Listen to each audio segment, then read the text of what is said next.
మాది doctor BR Ambedkar Konaseema జిల్లా ముమ్మడివరం మండలం గున్నేపల్లి గ్రామం.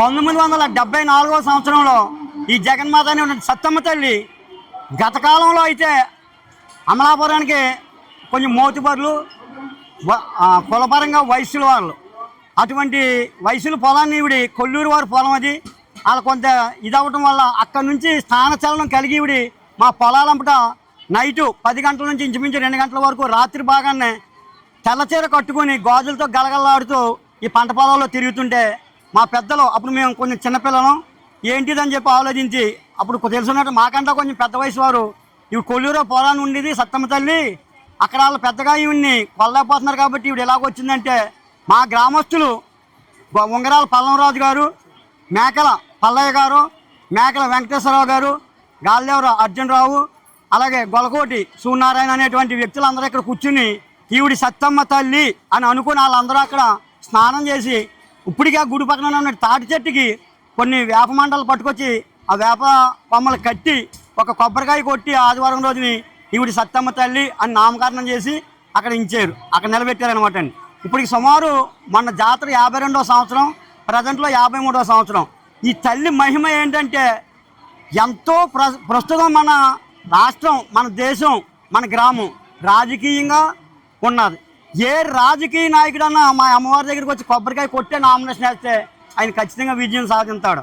ఉదాహరణకి మొన్న అమలాపురం పార్లమెంట్ సీటు బాలయోగ్ గారి కుమారుడు హరీష్ గారికి ఇస్తారా ఇవ్వరా అనేటువంటి సందిగ్ధంలో మా అమ్మవారికి గుళ్ళోకి వచ్చి ఆయన స్నానం చేసి అమ్మవారికి కొబ్బరికాయ కొట్టి బొట్టు పెట్టుకున్న 2 నిమిషాల్లో మీరు ఈ క్షణం అడగవచ్చు హరీష్ గారిని. వెంటనే ఆయనకి అది ఆ పైనుంచి మీకు సీట్ అమలాపురం ఎంపీ సీటు మీకు డిక్లేర్ అయింది, మీరు రండి అని చెప్పారు. అలాగే ఒక ఎంట్రన్స్ పరీక్ష రాసిన ప్రతి విద్యార్థి అతను ఉత్తమ ర్యాంక్ సాధించాడు. అలాగే ఉపాధ్యాయులు, అలాగే మా ఊర్లో ఉన్నటువంటి ఉపాధ్యాయులు ఎక్కడో కూడా ఉండరు, అంత ప్రతి ఒక్క డిపార్ట్మెంట్ కూడా మా గున్నేపల్లిలో ఉన్నది. ప్రతి ఒక్క విద్యార్థికి ఆ అమ్మని తలుచుకుంటే ఆ పని నెరవేరుతుంది. అదేవిధంగా రైతు, అదేవిధంగా ఆక్వా రైతు, వ్యాపారస్తుడు, ప్రతి ఒక్కరూ కూడా అమ్మ కొబ్బరికాయ కొట్టి చేసుకుంటే ఆ నిదర్శనం కనపడుతుంటారు. అంతకన్నా ముఖ్యమైన విషయం ఏంటంటే సంతానం లేనటువంటి వారు మాకు జాతర రోజున వచ్చి అమ్మవారి ప్రసాదం తీసుకుంటే మరు సంవత్సరం జాతర కాబట్టి తప్పనిసరిగా ఆ సత్తమ్మ తల్లి అనుగ్రహం వల్ల ఒక బిడ్డ పాప కలిగి మళ్ళీ అమ్మవారికి మొక్కులు తీర్చుకుంటారు. కోరిన కల్పతరు మా యొక్క సత్తమ్మ తల్లి. ఈ యొక్క సత్తమ్మ తల్లికి ప్రతి సంవత్సరం తెలుగు మాసాలు అయితే మాఘమాసంలో పౌర్ణమి వెళ్ళినటువంటి ఆదివారం ఈ అమ్మవారి జాతర సుమారు 50-60 క్వింటాల ప్రజా విరాళంతో అన్న సమారాధన జరుగుతుందండి. అదేవిధంగా ప్రజా విరాళంతో నైటు ఈవెంట్స్ కూడా జరుపుతాము.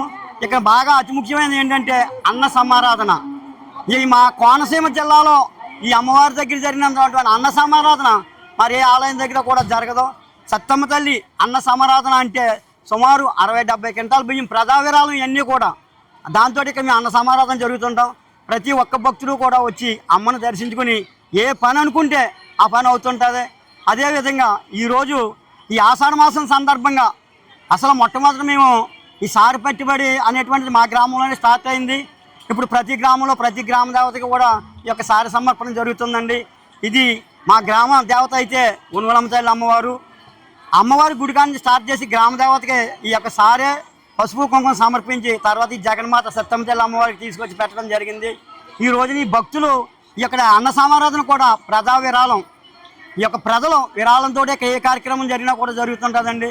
కాబట్టి ఇది అత్యంత వైభవంగా జరగాలి. మరికొద్ది కాలం ప్రస్తుతం అమ్మవారి ఉన్నటువంటి ఆలయం కూడా రైతుది. అది ఆ యొక్క స్థలం ఉంగరాల పల్లంరాజు గారు అనేటువంటి రైతు, ఆయన చెయ్యర్ గ్రామస్తులు, రిటైర్డ్ టీచర్. ఆయన ఆ ఆలయం ఉంటే ఆయన దాంట్లో ఉన్నది. ఈ యొక్క షెడ్లన్నీ కూడా ప్రతి ఆదివారం మంగళవారం ప్రతి భక్తులు ఆయన కోరిన కోరిక నెరవేరిన వెంటనే అమ్మవారికి మేకను కోను కోసుకుని ఇక్కడ 10 మందికి 20 మందికి 100 మందికి 1000 మందికి భోజనాలు పెడుతుంటారు అన్నీ కూడా. అదేవిధంగా జాతరకి ముఖ్యంగా ఈ ఆలయం చుట్టూ ఉన్నటువంటి ఆక్వా రైతులు, వ్యవసాయదారులు, మా గ్రామం అంతా కూడా వ్యాపారస్తులు, ఏదో సంతలకు వెళ్ళి కూరగాయల వ్యాపారస్తులు, వీరందరి ధన సహాయంతో ఈ యొక్క ఆలయం అభివృద్ధి జరగడానికి మూల కారణం ఈ గ్రామ రైతులు, ఆక్వా రైతులు, కూరగాయల వ్యాపారస్తులు, వీరందరి ధన సహాయంతో ఈ ఆలయం ముందుకెళ్తుందండి. ఇది ఇలాగే ఈ ఆలయం కట్టినప్పుడు ఆ యొక్క సిద్ధాంత్ గారు అయితే ఈ ఆలయానికి 105 సంవత్సరాలు ఆయుధాయం వేసి రాశారు. ఇప్పుడు ప్రజెంట్లో 53వ సంవత్సరం.